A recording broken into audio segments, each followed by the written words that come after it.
Hola a todos.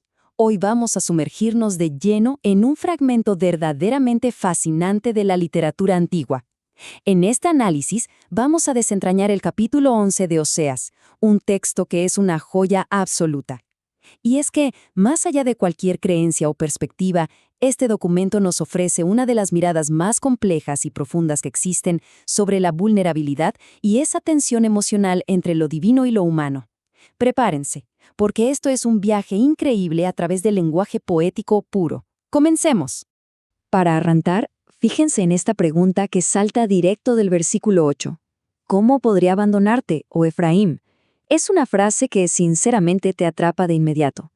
En los textos de la antigüedad, encontrar una expresión tan cruda y vulnerable por parte de un ser supremo es rarísimo.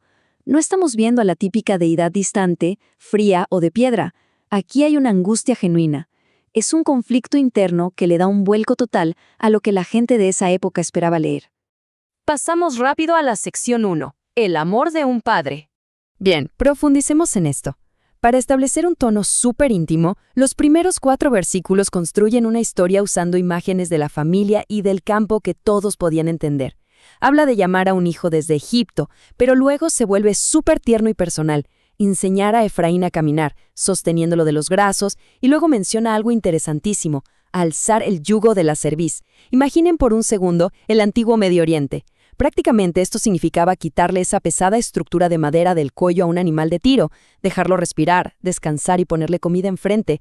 Es una imagen increíblemente gráfica de alivio y cuidado hasta en los detalles más básicos. Y esto ilustra de manera brillante lo diferente que era este texto en su contexto cultural. A ver, piénsenlo un momento. Las deidades de esa época normalmente exigían sacrificios constantes. Eran vistas como seres distantes, que se enojaban facilísimo y a los que había que tener contentos a la fuerza. Pero aquí el contraste es total. Oseas 11 presenta a una deidad como un cuidador sumamente gentil, un padre que enseña a dar los primeros pasos.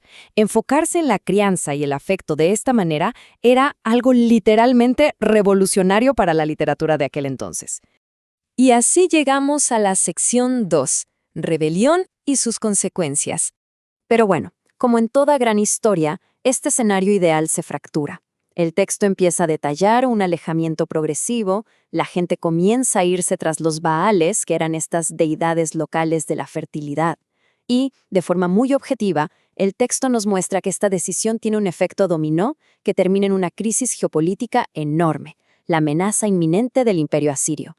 Es una relación brutal de causa y efecto. El rechazo a ese cuidado inicial hace que la metáfora de la protección se convierta en la dura realidad de la espada sobre sus ciudades. Las decisiones trajeron el peligro directamente a la puerta de sus casas. Esta pequeña frase del versículo 7 da justo en el clavo: estar adheridos a la rebelión. Es como cuando alguien se encapricha y dice: de aquí no me muevo, pase lo que pase. Es una terquedad inamovible.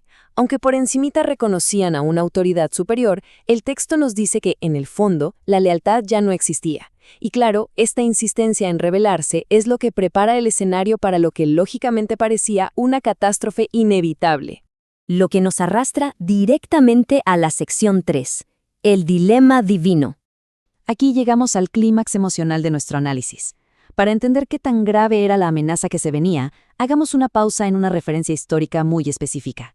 El texto pregunta: ¿cómo podré yo hacerte como Adma o ponerte como a Zeboim? En la literatura de esa región, Adma y Zeboim eran las ciudades vecinas de las famosas Sodoma y Gomorra. Básicamente, mencionarlas era el símbolo universal de borrarlas del mapa por completo. Así de grande era la amenaza de destrucción. Era el siguiente paso lógico tras la rebelión que vimos antes. Entonces, el punto crucial es este giro dramático. Justo cuando parece que se viene el fin del mundo al estilo Adma y Zeboim, ¡bam!, ocurre algo totalmente inesperado en el versículo 8. Escuchen esto: mi corazón se conmueve dentro de mí, se inflama toda mi compasión. Esa lógica estricta de castigo inevitable simplemente se rompe. La emoción divina se interpone en el camino y detiene el golpe. Es un estallido repentino de empatía que es mucho más fuerte que la ira. Una conmoción interna enorme que cambia por completo el final de la historia. El versículo 9 nos explica el porqué de esta reacción. Porque Dios soy y no hombre.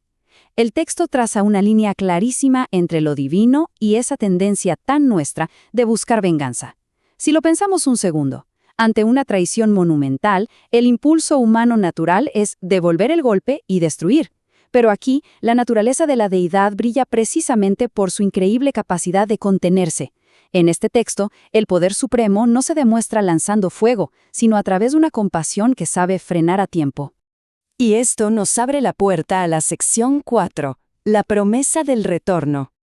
Ahora, lo que es realmente interesante de esta parte es cómo el texto lanza una ráfaga de metáforas de animales para describir cómo será el regreso de la gente, una vez que se resolvió la amenaza de destrucción. Primero, menciona a un león rugiendo. Normalmente, si escuchas un león rugir en estos textos antiguos, significa que te van a atacar. Es una amenaza mortal. Pero aquí le dan la vuelta al concepto. El rugido es como una alarma que los llama a reunirse, haciendo que vengan temblando desde el occidente. Y luego compara este regreso con la velocidad de un ave saliendo de Egipto y una frágil paloma volando desde Asiria. Fíjense en la ironía. Las mismas naciones que antes eran el problema, ahora son solo el punto de partida para el vuelo de regreso a casa.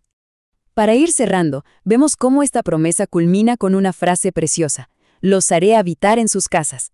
Es exactamente lo opuesto al exilio y a las ciudades destruidas por la guerra. Es recuperar la seguridad del hogar. Ahora, es súper importante notar algo para tener la fotografía completa. El autor no borra mágicamente el drama. El versículo 12 nos deja con un sabor complejo, recordando que Efraín todavía estaba envuelto en engaños, mientras que hace un contraste mencionando la fidelidad de Judá. El autor no ignora lo desastrosa que era la realidad política. Y esto es vital, porque al mantener las cosas un poco tensas y no pintar un cuento de hadas perfecto, el texto se vuelve muchísimo más rico y creíble como obra literaria. Para cerrar este desglose, nos quedamos con una gran reflexión. Al toparnos con una imagen tan profunda de afecto y de dolor en un documento tan antiguo, surge una pregunta inevitable. ¿Cómo cambia esta representación tan inusual de vulnerabilidad divina la forma en que entendemos la literatura histórica en general? Ver este choque frontal entre el juicio que parecía inevitable y una compasión que no se puede explicar fácilmente nos demuestra que las personas de la antigüedad exploraban las emociones y las relaciones con una sofisticación tremenda. Es un recordatorio fantástico de que estos textos siempre tienen capas y capas de profundidad esperando ser descubiertas. Nos dejan con mucho en qué pensar, ¿verdad? Gracias por acompañarnos en esta exploración.